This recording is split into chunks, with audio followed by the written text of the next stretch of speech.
Bismillahirrahmanirrahim. Assalamu alaikum students. In previous lecture we have studied about skeleton. We know that skeleton provides support to our body and also help in movement.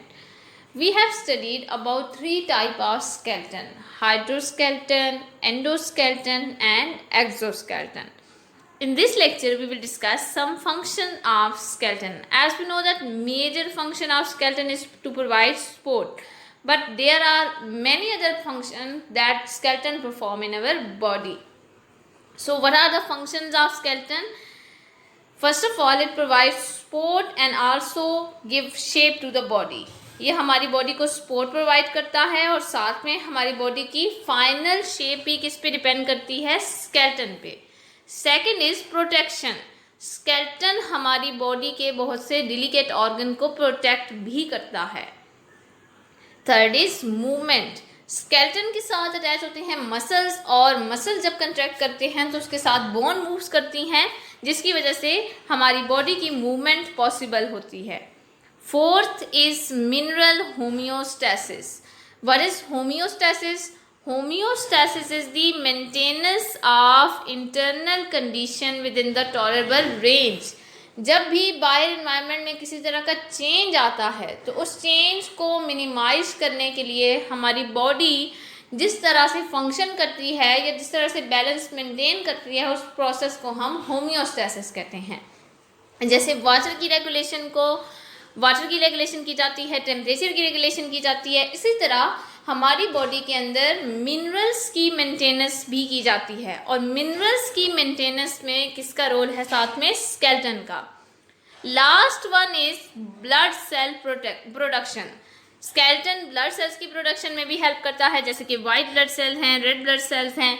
ये bone के अंदर produce होते हैं, bone marrow में. तो ये major function है skeleton के जो हमारी बॉडी में स्केलेटन परफॉर्म करता है.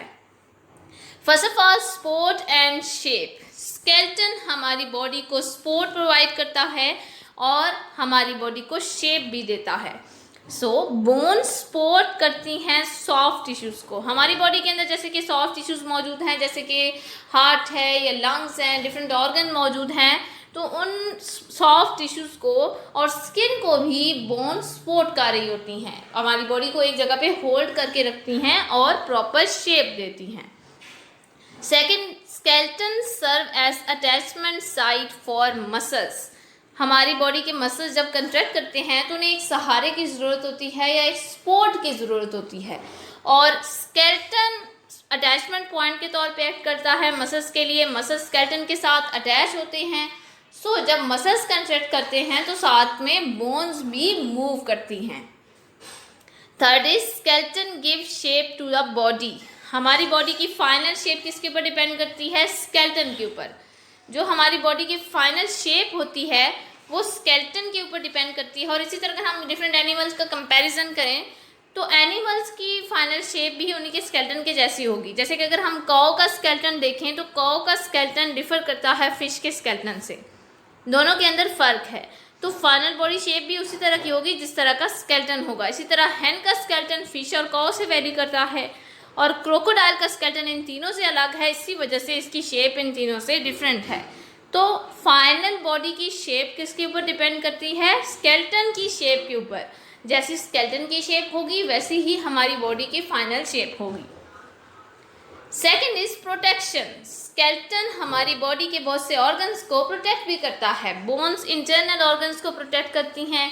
First of all brain, spinal cord, heart, lungs, ये कुछ वाइटल ऑर्गन हैं जिनको प्रोटेक्शन देता है स्केलेटन.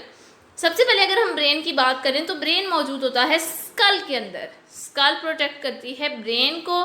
इसी तरह अगर हम बात करें स्पाइनल कॉर्ड की तो स्पाइनल कॉर्ड मौजूद होता है वर्टिब्रल कॉलम के अंदर. और रिब्स प्रोटेक्ट करती हैं हार्ट को और लंग्स को. सो इस तरह से हमारा स्केलेटन हमारे इंटरनल ऑर्गन्स को प्रोटेक्शन भी देता है. Third is movement. Muscles attach होते हैं बोन्स के साथ. तो जब मसल्स कंट्रैक्ट करते हैं तो इसके साथ साथ बोन्स भी मूव करती हैं. जो मसल्स स्केलेटन के साथ अटैच होते हैं इन्हें हम स्केलेटल मसल्स कहते हैं. स्केलेटल मसल्स बोन के साथ अटैच होते हैं और ये मूवमेंट ऑफ बॉडी में हेल्प करते हैं. Fourth is mineral homeostasis. Mineral homeostasis के अंदर भी स्केलेटन का रोल है। स्केलेटन हमारी बॉडी के अंदर बहुत से मिनरल्स की नॉर्मल कंसंट्रेशन को बैलेंस करने के लिए एक्ट करता है।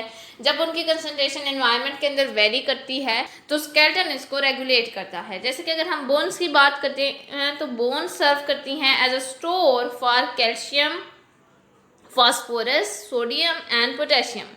इन मिनरल्स को बोन स्टोर कर सकती हैं और जब भी हमारी बॉडी के अंदर इन मिनरल्स की अमाउंट ज़्यादा होगी तो बोन्स इन या स्केलेटन इनको टेकअप कर लेगा और स्टोर कर लेगा।